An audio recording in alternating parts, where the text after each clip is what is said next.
음식을 맛있게 만들어주는 고마운 재료, 소금.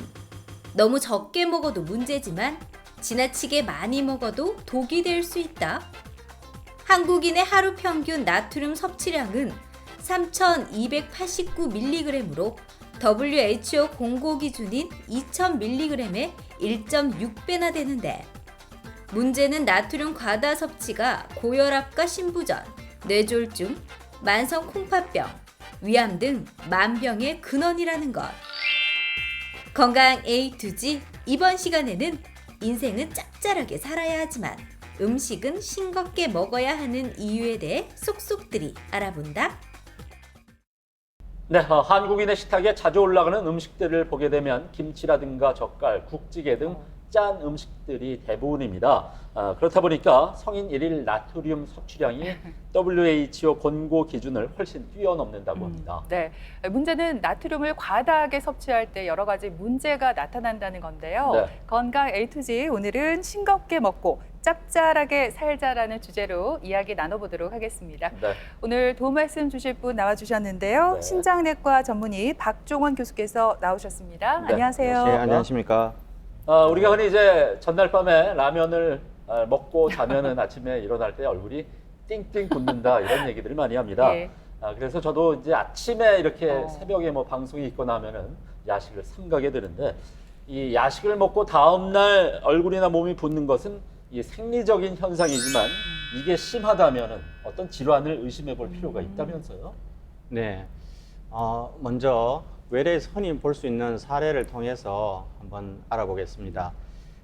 중년의 여성분이 이제 3개월 정도의 반복되는 하지 부종을 가지고 외래를 방문하셨습니다.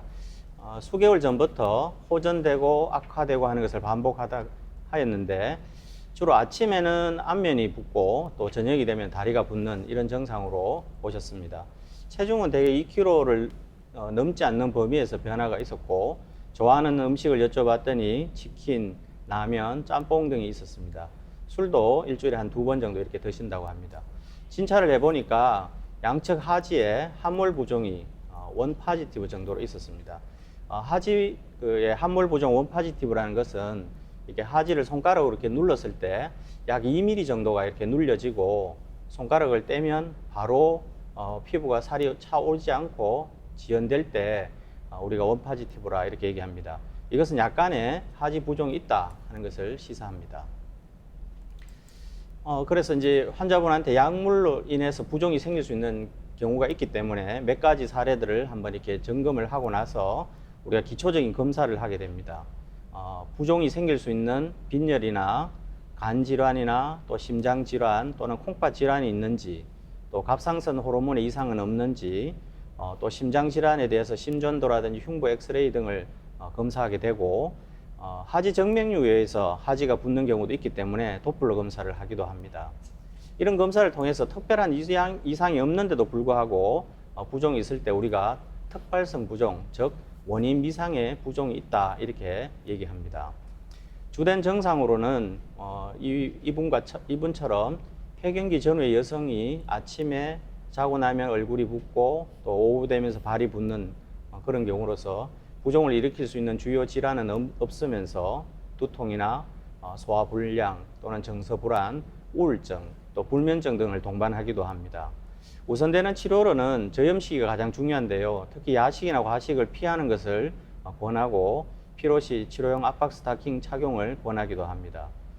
흔히 사용할 수 있는 이뇨제는 가급적이면 사용 제한을 필요로 합니다. 세상에서 제일 맛있는 맛이 있어요. 바로 단짠입니다. 단짠 다 좋아하시죠? 저도 이제 짠맛을 좀 좋아하다 보니까 커피를 마실 때도 그냥 커피를 안 마셔요. 이렇게 소금을 뿌리는 솔트 커피를 마시는데, 여기에서도 이제 커피 주문할 때 소금 좀 많이 뿌려주세요 이렇게 얘기를 하거든요. 근데 교수님, 저처럼 이렇게 짠맛을 좋아하면 아무래도 건강에 적신호가 생길 수가 있겠죠? 예, 그렇습니다. 우리가 소금은 뭐 누구나 다 알다시피 매우 중요하고 소중한 성분입니다. 그래서 짠맛뿐만 아니라 우리 신체 대사를 촉진하고 체액의 균형을 유지하면서 여러 가지 신체의 중요한 역할들을 담당하기 때문입니다. 하지만 체내의 나트륨의 양은 체중의 0.17%, 약 한 105g 정도로 극소량이 있습니다.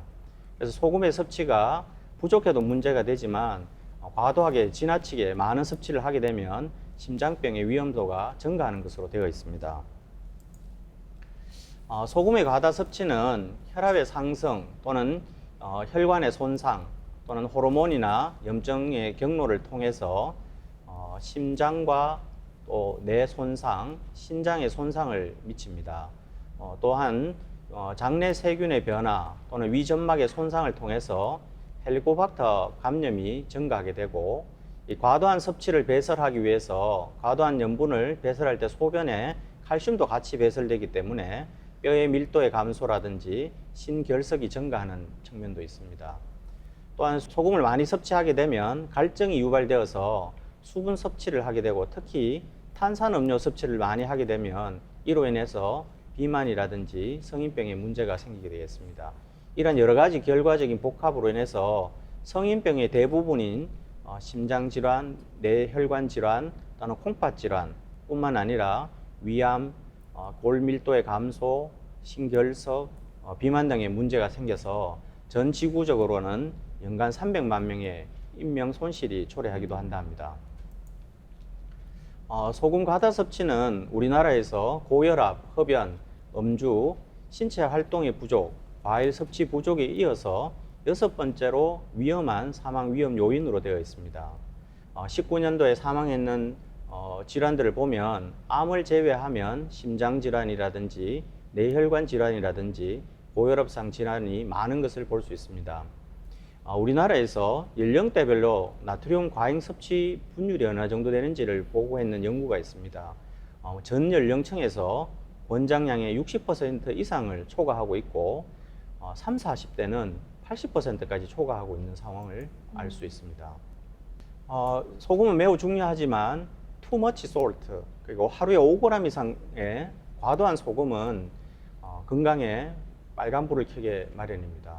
그래서 위암 가족력이 있는 경우에 95%에서 나트륨의 과다 섭취를 보고하고 있고, 하루 권장량에 비해서 소금이 6g 증가할 때마다 관상동맥 질환이라든지 심혈관 질환의 사망률이 상당히 많이 증가하는 것을 볼 수 있습니다. 국내 한 연구에서는 나트륨 섭취 상위 20%와 하위 20%를 비교했는 연구가 있습니다. 나트륨을 과다 섭취하게 되니까 그로 인해서 2차적으로 비만의 위험도가 증가하는데, 특히 어린이와 청소년에 있어서는 1.8배가 증가하는 것으로 되어 있습니다. 따라서 세계보건기구에서는 만성질환 25% 줄이기 운동을 펼치고 있습니다. 대개 9가지 정도의 운동이 있는데, 이 중에서 첫 번째가 소금의 섭취를 30% 줄이는 것이 되겠습니다. 저도 평소에 너무 좀 짜게 먹어서 이참에 정말 습관을 바꿔보려고 하지만 이게 마음처럼 쉽지는 않습니다. 근데 오늘 딱 생각난 게 있어요. 생활 습관 중에 바꿀 게, 저는 국할 때 간을 많이 하거든요. 차라리 물을 좀 많이 부어서. 교수님 어떻습니까? 좀 삼삼하게 먹는 게 좋겠죠? 예.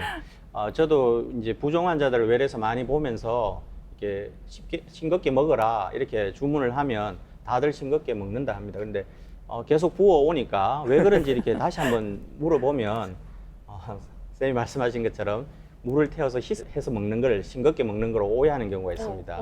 예. 또는 싱겁게 만든 음식을 여러 개를 많이 섭취하는 것은 괜찮은 줄로 오해하기도 합니다.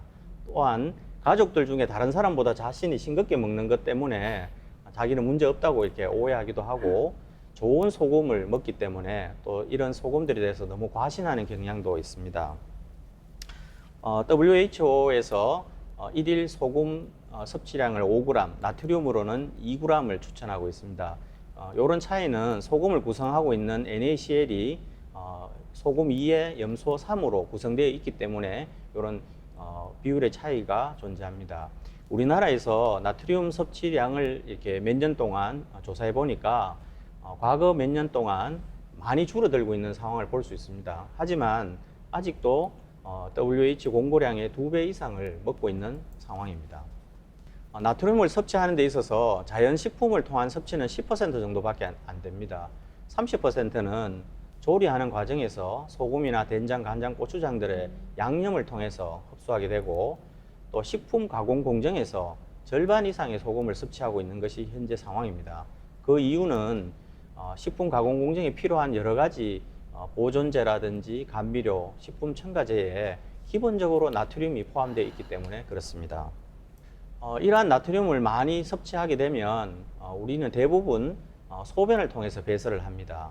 근데 이제 그 양이 점점 많아지게 되면서 신장을 통해서 몸으로 재흡수되는 소금의 양이 증가하기 때문에 그로 인해서 우리가 갈증을 느끼고 수분 섭취를 하고 부종이 발생하게 되는 상황이 생깁니다. 그래서 흔히 부종이 있으면 이뇨제 사용을 굉장히 필요로 합니다. 그래서 붓기를 빼기 위해서 이뇨제를 좀 과오용하기도 하는데요. 이뇨제의 효과는 이렇습니다. 우리가 나트륨을 섭취했을 때 신장에서 재흡수가 일어나는 과정을 이뇨제가 차단을 하게 됩니다. 차단을 하면 이 과잉의 염분이 수분과 함께 소변으로 빠지는 것이 이제 이뇨 효과가 되겠습니다.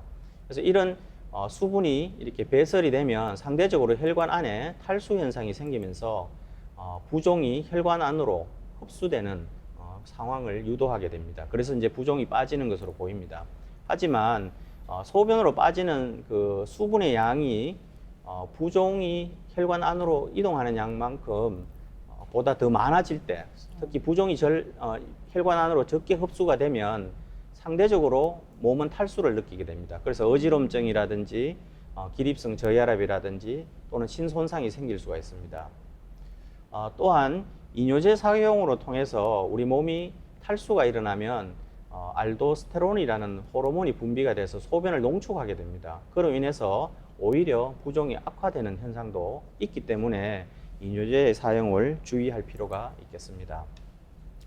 네, 정말 이뇨제를 먹으면 오히려 여러 가지 부종을 악화시킬 수가 있고 또 부작용이 네. 생길 수 있기 때문에 주의가 필요할 것 같습니다. 그렇습니다. 이번에는 오해와 진실을 통해서 소금에 관한 궁금증을 알기 쉽게 풀어보도록 하겠습니다. 네.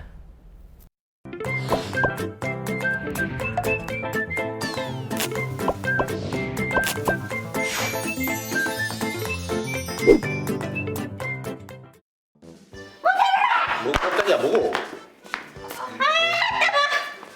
어머니 아침부터 바쁘실 텐데 왜 오셨어요? 아니 엄마 온다고 전화라도 하지 저. 어미야, 야야, 내가 아들 집에 오는데 막 전화를 하고 와야 되나? 그 간다고 내가 전화를 하면 또 너가 따박따박 또 갔나?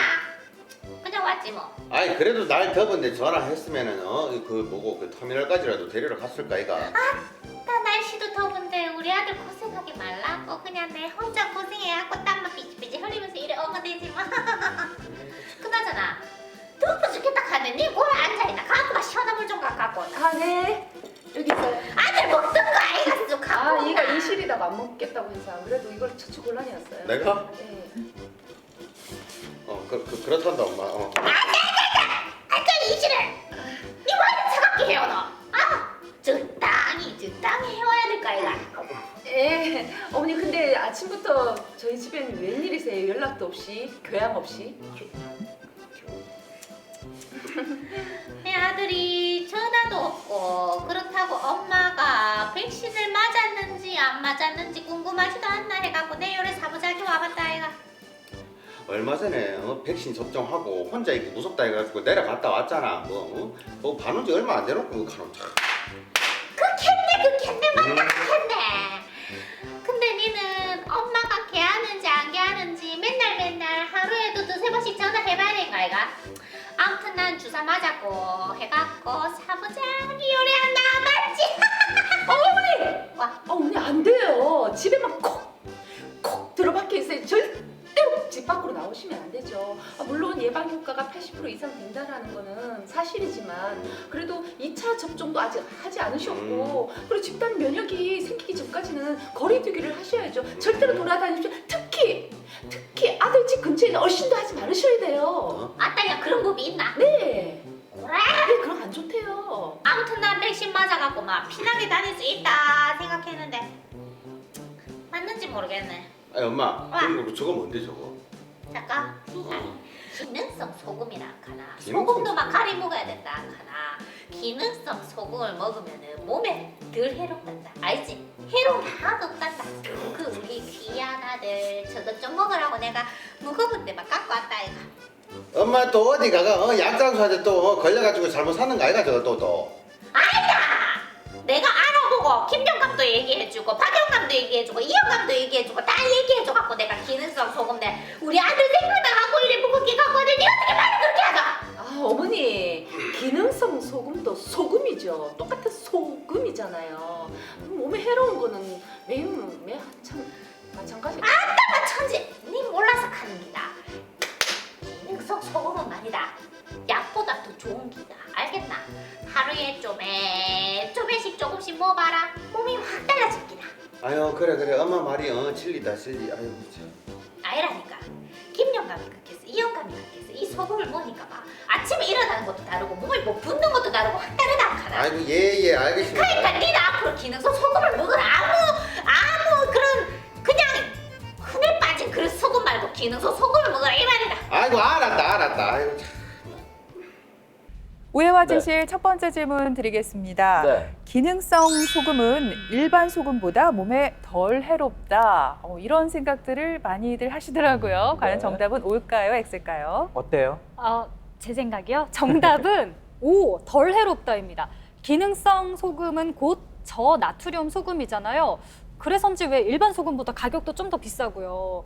그 저나트륨 소금이니까 아무래도 일반 소금보다는 확실히 몸에 좀 덜 해롭지 않을까요? 이건 저의 좀 바램도 담겨 있는데. 근데 아쉽게도 이번 문제 정답은 저는 X 할게요. 왜요? 왜냐하면 기능성 소금도 결국에는 이 소금이 아닐까. 그래서 이제 나트륨이 있으니까 우리 몸을 생각한다면 나트륨 섭취량을 줄일 수밖에 없을 것 같아요. X가 정답 아닙니까? 누가 정답이죠? 예. 이번 문제의 정답은 O입니다. 제가 정답이네요. 예. 하지만 주의가 필요합니다. 제가 몇 가지 소금의 종류를 설명한 뒤에 그 이유를 말씀드리겠습니다. 먼저 대표적인 소금으로 천일염이 있죠. 우리나라에서 서해안, 특히 서해안 염전에서 만들어지는 천일염은 세계적으로도 미네랄이 풍부하기로 유명합니다. 다만 이제 바닷물에 오염이 점점 생기니까 이 천일염 안에는 불순물이 들어갈 수 있는 문제점이 있습니다. 이를 개선하기 위해서 이제 바닷물을 끌어와서 여과기로 필터한 후에 가열해서 정제염을 만듭니다. 이것은 더 짧은 시간에 더 많은 소금을 만들 수 있습니다. 하지만 미네랄 성분은 거의 없습니다. 그리고 이제 우리나라는 잘 없지만 이렇게 자연에서 그대로 소금의 형태로 암염을 추출할 수도 있습니다.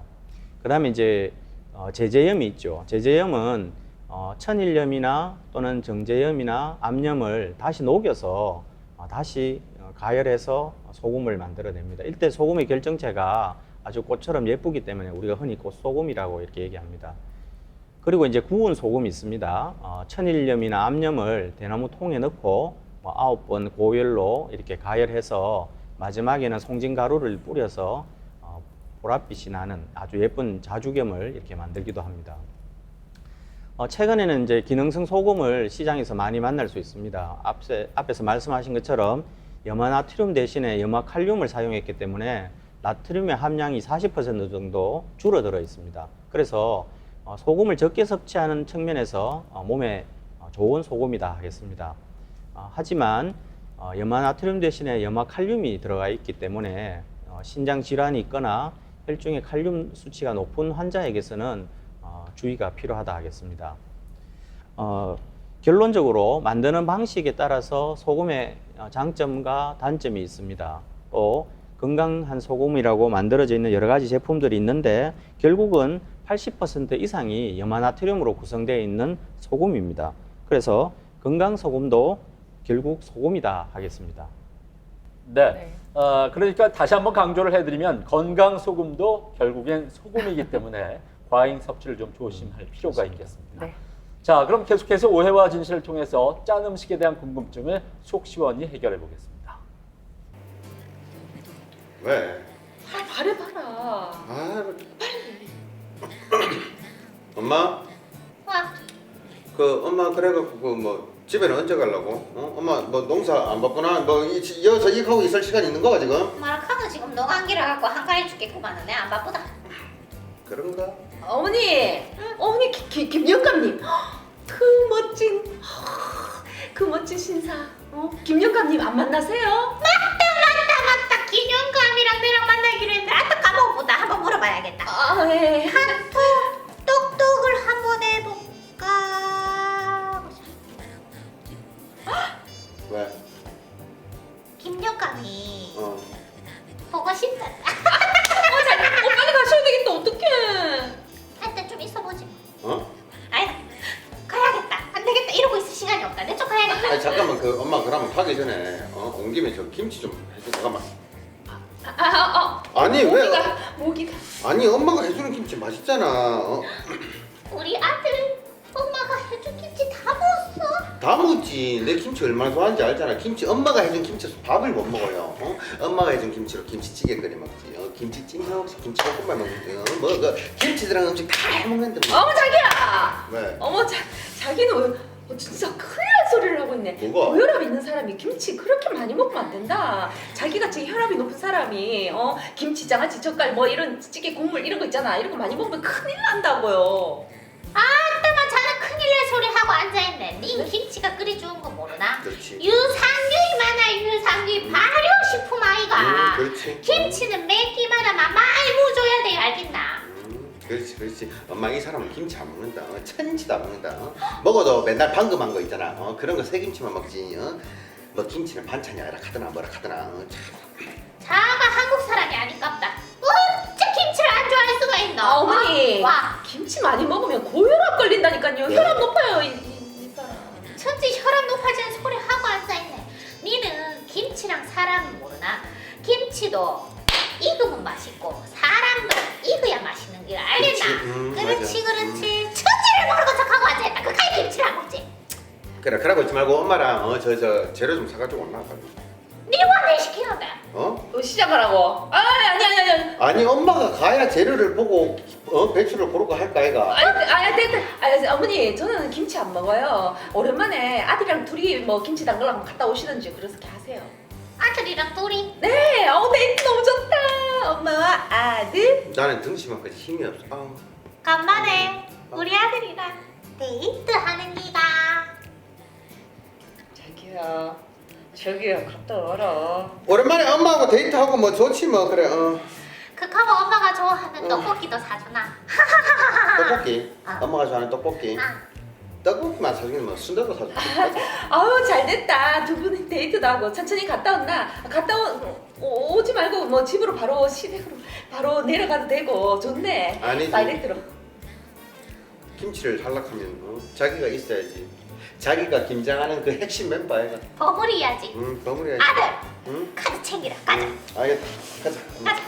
갔다 올게 자기야. 기다리고 있으리. 진짜 고춧가루 팍 쳐먹고 담가볼라. 가자 엄마. 나 일어나기 귀찮다. 네, 오해와 진실 오늘 두 번째 문제는 김치를 많이 먹으면은 고혈압을 앓을 확률이 높다입니다. 김철호 씨, 장리현 씨, 과연 그럴까요? 야, 이 말이 맞다면 저는 진짜 이 고혈압이 될 것 같아요. 저혈압에서. 그래요? 아니에요. 왜냐하면 사실 저도 그렇고 많은 분들이 김치 없이는 못 살아 이렇게 음이 안 맞긴 한데 음이 너무 안 맞네요. 이런 노래를 좀 부르곤 하거든요. 우리 조상들의 지혜가 담겨 있잖아요. 네. 전통 음식 김치에는 제가 생각할 때는 이 주재료 뭐 그러니까 배추나 뭐 마늘 이런 재료에 칼륨이 있어서 나트륨을 좀 적당하게 배출해 주지 않을까. 정답은 X죠. 글쎄요, 저는 정답 O라고 생각합니다. 한국인이 가장 즐겨 먹는 음식, 대표적인 음식 바로 김치죠. 김치볶음밥을 먹으면서 반찬으로 김치를 먹고 입가심으로 김치국을 그렇죠. 마시는 민족이잖아요. 근데 아무래도 이게 나트륨 덩어리라고 생각을 해요. 아무래도 짠김치를 많이 먹다 보면 혈압이 높아져서 각종 질환에서 자유롭지 못할 것 같거든요, 교수님. 예. 누가 정답이에요? 이 문제는 참 단순하면서도 어려운 문제인 것 같습니다. 그래서 저는 세모로 하겠습니다. 아, 세모. 네. 그 이유를 한번 말씀드리면 저희가 음식별로 소금을 섭취하는 패턴을 한번 보면 대부분 이제 국물 음식을 많이 먹음으로써 하루에 필요한 나트륨을 섭취하게 됩니다. 그런데 이제 그 국물을 빼고 나서 이렇게 음식을 이렇게 살펴보면 소금뿐만 아니라 양념에 간장, 된장, 고추장 뭐 이렇게 많이 들어가고 굴소스 이렇게 들어가면서 소금의 섭취가 점점 많아집니다. 근데 이런 양념류를 제외하고 나서 우리가 나트륨 섭취를 하는 그 그 기여식품 중에 1등이 무엇이냐? 김치입니다. 그래서 김치는 한 400mg 정도의 소금을 계속 섭취하는 상황이라 하고 경우에 따라서는 섭취량의 한 30%까지 차지한다고 합니다. 그래서 김치가 나트륨이 많이 들어가지만 배추에 있는 칼륨이 나트륨 배설을 촉진시키고 또 항산화 효소라든지 유산균이 많아서 건강에 도움이 되는 측면이 분명히 있을 거라고 생각합니다. 하지만 그를 통해서 먹는 소금의 양도 만만치 않기 때문에 고혈압과 무관하다 이렇게 얘기하기도 어려울 것 같습니다. 교수님께서 조금 전에 말씀하신 음식들 다 제가 사랑하는 음식들입니다. 치킨, 네. 피자, 족발 이 음식을 좋아하지 않는 사람이 누가 있을까요? 거기다가 제가 또 아까 단짠 커피 좋아한다고 했죠? 오늘 이렇게 설명을 들어보니까 제가 좀 나트륨을 과잉 섭취하고 있지 않나 이런 생각이 드는데 예. 혹시 좀 자가 진단을 해볼 수가 있을까요? 예. 우리나라 식약처에서 만들어져 있는 자가 진단법을 한번 소개해 드리겠습니다. 한 가지씩 이렇게 간단히 보면 이제 생채소를 즐겨 먹지 않는다는 항목이 있습니다. 이것은 앞서 말씀드린 것처럼 채소에 있는 칼륨 성분이 나트륨 배설을 촉진시키기 때문에 그렇습니다. 그다음에 우리가 간단하게 먹는 그 일품 요리가 사실은 짠 음식입니다. 그리고 간식으로서 자연 식품 그대로 먹는 것보다는 가공 식품을 먹을수록 나트륨 섭취가 많아집니다. 그리고 인스턴트 식품이라든지 반조리 식품을 자주 먹는 경우가 그러합니다. 또한 젓갈이나 뭐 스팸이 없으면 밥이 싱거워서 못 먹겠다 하는 사람 주의가 필요합니다. 그리고 음식을 먹을 때 국물에다가 이렇게 간을 더 하는 습성이 있는지 이런 거 우리가 점검할 필요가 있고 또 국물을 거의 다 먹는 것은 아닌지 한번 확인해 볼 필요가 있습니다. 그리고 소스를 우리 또 많이 찍어 먹는 경우가 있습니다. 그림을 하나 살펴보시면요. 도마도 자체에는 소금이 별로 없지만 도마도 케찹을 만들면 여기에는 많은 소금이 들어가는 400배 이상의 나트륨 양이 증가하는 것을 알 수 있습니다.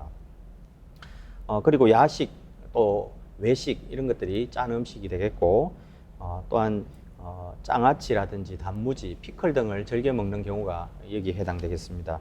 저는 한두 개 정도 해당되는데 여러분들은 어떠신지 모르겠습니다. 예은 씨는 네. 아마 네. 많이 해당된다는 표정 같은데요? 저는 거의 다 해당되는데요. 저도요. 저염 시기를 좀 실천하고자 하는 방법들을 몇 가지 말씀드리겠습니다. 첫 번째는 짠 음식과 국물 등의 섭취량을 줄이는 데 있습니다. 이렇게 먼저 건더기 위주로 섭취를 하는 법 또는 외식의 횟수를 줄이는 것이 중요하겠습니다. 두 번째로는 심심한 맛에 좀 익숙해지는 것입니다. 매우 뜨거운 음식이라든지 매운 음식을 먹을 때는 그 짠맛을 우리가 잘 못 느끼게 됩니다. 그래서 뜨겁거나 매운 음식을 먹으면 자연스럽게 소금의 섭취가 많아지기 때문에 이것을 좀 피하는 것이 좋겠습니다.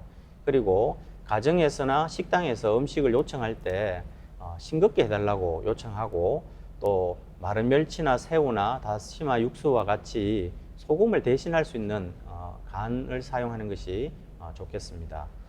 여러 번 반복되지만 나트륨 배설을 돕는 채소나 과일, 우유 등의 섭취도 중요하겠고 특히 가공식품을 구매할 때 봉지에 있는 나트륨 양을 확인하는 것 굉장히 중요하다 하겠습니다. 자, 오늘 이렇게 싱겁게 먹고 짭짤하게 살자란 주제로 많은 얘기를 함께 나눠봤습니다. 끝으로 교수님, 오늘 강의하신 내용을 좀 간단히 정리를 부탁을 드리겠습니다.